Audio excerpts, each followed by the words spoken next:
Let's see what inside the nose of an aircraft. There is 3 components as here.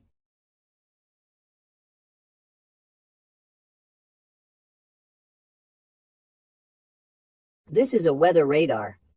Weather radar is used for identifying the weather condition ahead the aircraft.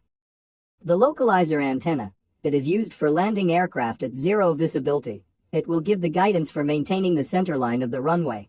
I already made a video about how an aircraft landing at zero visibility. If you interested, click here to watch. The glide slope antenna. It is used for landing the aircraft at zero visibility.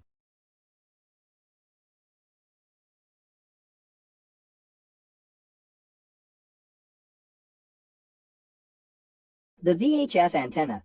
It is communication antenna. It capable of transmitting and receiving signals in the VHF band from 118 to 156 MHz.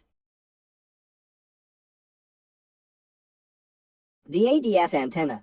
ADF stand for Automatic Direction Finder. It is an aircraft navigation product that automatically calculates the relative bearing of the aircraft to the radio station. ELT antenna.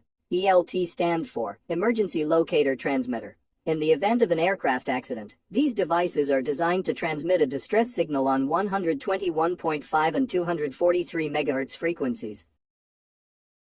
Let's see the main part of the aircraft, the engine. Each engine generates 40.5 tons of thrust, at more than about 75,000 horsepower. The total thrust produced by the aircraft is 165 tons. The fan operates nearly 3,000 RPM, with tip speed at 1.5 times of the speed of sound. Fuel cost for flying the aircraft approximately $29,000 per hour.